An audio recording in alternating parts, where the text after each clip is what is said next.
I was sick to death of trials. I mean, the police had a bullshit report, and the trial was based on that bullshit, and nobody involved believed a word of it, so there was no way they'd ever be able to convince anyone to believe a word of it.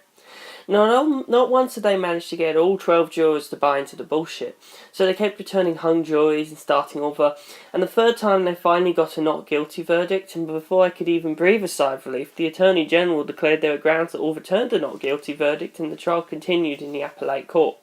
And so I turned 17 and 18, still under suspicion, graduated Hugh Hudson High without ever going back, and refused to go to college despite Mother and Penelope's pleas. After all, not one good thing had ever happened to me in school. And I was finally starting to give John a run for his money in RAC races, and automobile technology was advancing like you wouldn't believe. And a year before, John's boss, Rolls, had put out the Silver Ghost, which could do 80 kilometers per hour without any noise, and a guy named Ford in America had started mass-producing his T-Series. This was the age of cars, baby, and here I was, right at the side of the centre of the heart of that fire, and John went off to a circuit race in the Ardennes in Belgium and hopped in a Minerva and drove 600 kilometres in 6 hours, 14 minutes and 5 seconds and won. Trapped back in England, I got a call from John afterwards. "Hey, we're doing planes next." "Huh?" John and John's boss, Charles Rolls, were basically all about adventure. Rolls had decided his company was going to start making airplane engines, and John was super into it too. I'd mentioned playing around with airplanes before Kenton's murder, and John said, "Maybe you're better at airplanes than you are cars," which irritated the shit out of me, but I ended up getting back into planes too, and that made me want to talk to Stephen Motorise again. I couldn't exactly just go ring the doorbell at the Motorise Manor, but Stephen had never really come to school that much and didn't seem to have any friends to speak of, and since I stopped going to school entirely, I wouldn't have known who to ask anyway, so for lack of any other options, I asked my mother, who said, "He left home and is working in France somewhere." She didn't seem to know anything more. I could have looked into it further, but if he was out of country I couldn't exactly go see him, and this wasn't really the sort of thing you talked about over the phone. So I was starting to give up, when Penelope asked, "What do you want with Stephen Motorise?" She sounded weirdly pissed. John and everyone has started to get into planes now," I said. "Huh? Planes? George, don't do that. I can't see anything good coming from planes." But John's already made up his mind. "Jeez, John, you let your friends control every action you take. Every time you meet someone, you stop thinking about anything else. It's creepy." "Oh dear. Creepy, huh? Is it?" I could kind of see how it might be. I'd done the same thing with Sukumajuku. I was pretty bad at making friends, so I wound up being super devoted to the ones I did make. "I mean, I guess you did that with me too. But I worry, you know," Penelope said, and now I was a little worried too, and then a couple of days later, Darlington Motorise came to the Joestar mansion. I hadn't seen her since the day her sister Kenton was killed. The last 2 years had aged Darlington out of her old sweet and gentle disposition. This had been replaced with an intimidating formidability. "Hello. I apologise for the sudden visit," she said politely. Sure. It's been a while," I said, at a loss for words. "We need to talk. Do you have a minute?" "Yeah, I guess. Should we step outside?" It was the weekend, and Penelope was here. If the two of them saw each other, it would lead to trouble, I thought. "Let's," Darlington agreed. "It's high time the two of us spoke. We haven't even seen each other all this time." We stepped into the beech woods out back, but Darlington didn't actually say anything. Finally, I broke the silence. "I know it's a bit late now, but I was very sad to hear about Kenton." Darlington's expression didn't change. She didn't respond at all. She just kept walking, so I said nothing else. We walked away through the dappled light of the woods. At last Darlington said, "You remember William Cardinal?" "Sorry, who?" "My boyfriend." "Oh, the athlete who was very smart, but wanted to be a writer." Darlington seemed surprised I'd remembered all that, but she was no more surprised than I was. "Quite the memory you have there," she said. "Guess it came as a shock," I said, intending it to cover the awkwardness, but it felt uncomfortably close to the truth. "To you," Darlington said. I didn't blame her. "Why?" "Like I said then, it felt like he was suddenly attacking me. I was scared." "Sorry, I was just a confused little girl back then. Still am." She seemed to have grown up a lot to me. No, I had no reason to react like I did either. Anyone has the right to their opinion of any novel, or any person. But it was bad form on my part to tell you something mean someone said about you. I didn't disagree with that. It doesn't matter now. I never imagined I'd speak to you again, even without what happened to Kenton. But I'm glad to see you. Thanks for coming. So, what about Mr. Cardinal?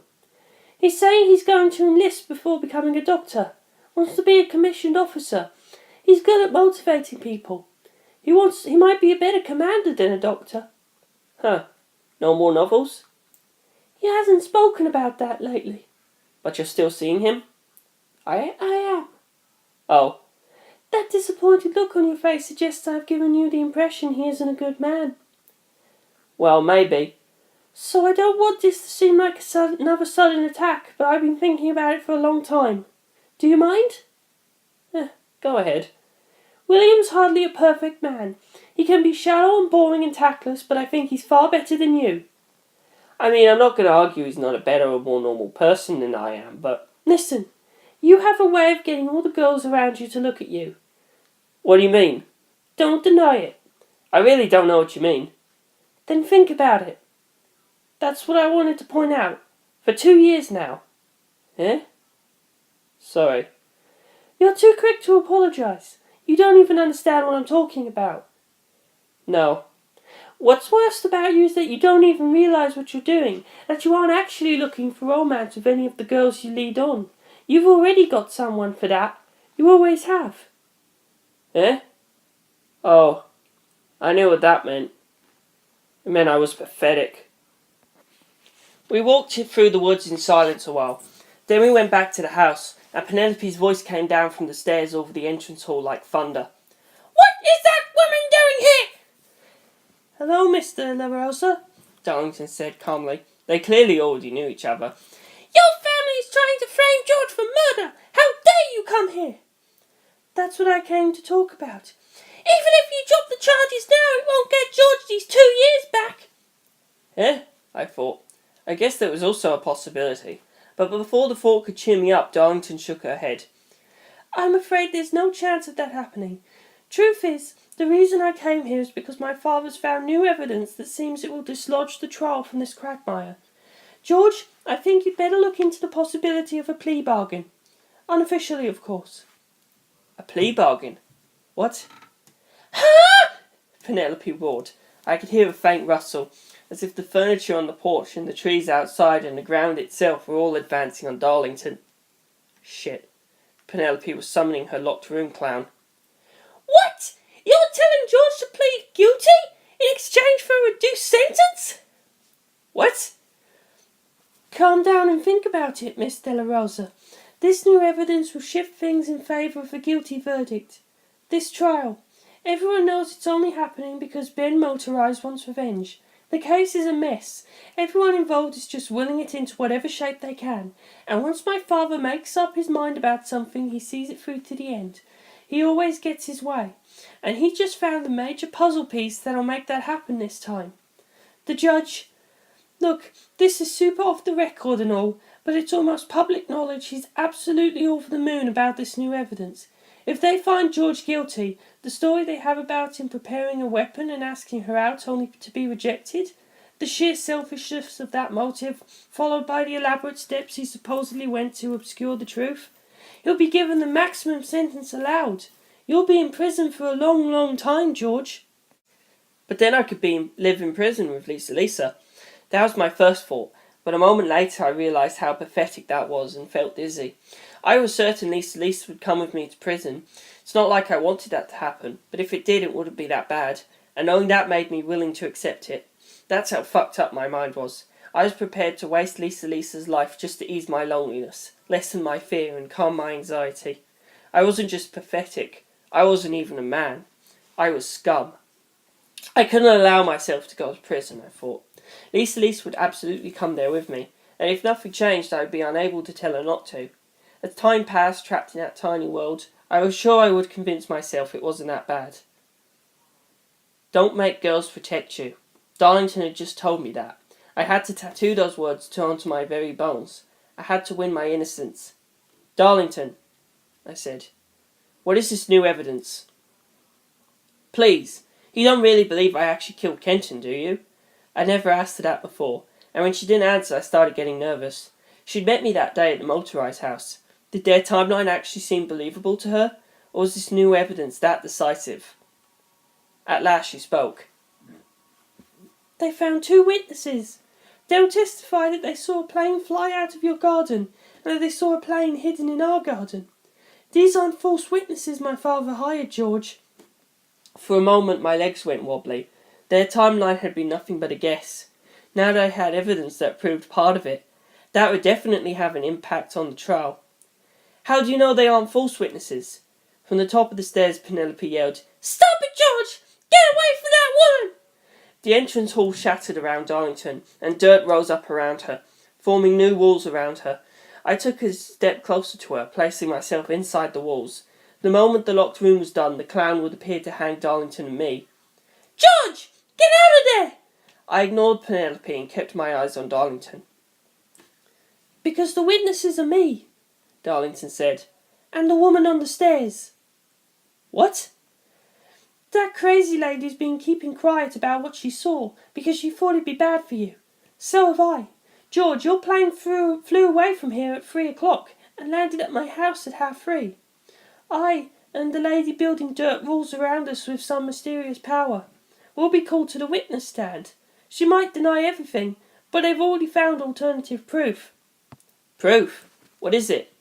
"She stopped by the house on her way home from work and saw the plane you could never get to flying away. What do you think she did?" "She wrote a note congratulating you. Congrats on Star Shooter's first flight, George. Won't the rain be a problem? Make sure you show me next time. P." On memo paper from work, with Starmark Trading's logo printed at the top. I turned around, saw a mix of anger and panic on Penelope's face, and knew what Darlington said was all true, that Penelope really had seen Star Shooter fly away, and that the plane really hadn't been taken apart, but that someone had climbed aboard and flown it out of here. "George, you idiot!" Fed up with trying to get me to leave the locked room, Penelope left the top of the stairs, ran down the hall, and we could hear the door to her room slam. With her gone, the dirt room stopped growing just before it sealed itself off. "This is amazing," Darlington said. I looked, and there was a clown made of bits of our porch standing there, a rope made from grass from our yard in its hands, looking like it was about to slip that garrote around Darlington's neck. There was another rope slung over its shoulder for me. "Sorry," I said, but Darlington didn't seem upset. "You weren't scared?" "She wouldn't really try to kill me, and I'm not the type to give in to a threat. Nice to know someone else with a sad power like hers." "Oh, Stephen?" "The wound wings." But Darlington ignored the question. "Well, I'd better go, George. Think about the plea bargain. Seriously, think about it." She turned to the walls. "Should I just break it?" she said, and gave it a push. It crumbled away around the hole she'd made, all 4 walls falling to pieces until there was nothing but a giant hole in the entrance hall. "Bye."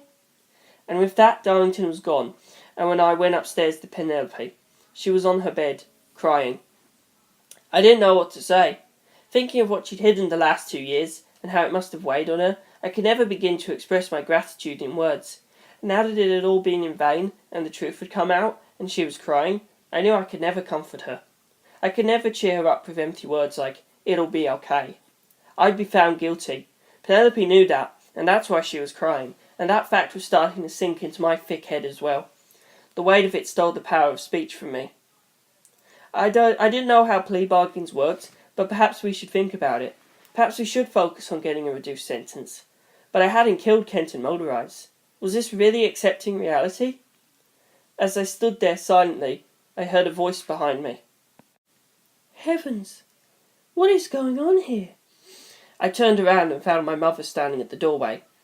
"George, have you given up already?" "Eh? What?" "You could drive cars and you may soon fly planes, but are you actually still a child? Think." "But the situation's hopeless." "So you've given up?" "What else can I do?" "It's your life. Think for yourself." Would it all be settled if I just accepted it? As the lamest thought to ever be thought ran through my head, Mother said, When you give up, it won't just be your reputation that's damaged. The Joestar family name, the Pendleton family name, the Starmark Trading Company name, the name of the Royal Automobile Club you introduced, and the name of anyone who befriended and introduced you, like John Moore Brabazon. And that's not all. You'd be betraying Penelope and my feelings, betraying Lisa's faith in you, and betraying that detective you were friends with, Sukamajuku. You'd hurt Stephen and Darlington Motorise as well. But above all, you'd insult poor dead Kenton Motorise. Does none of that matter to you? It matters!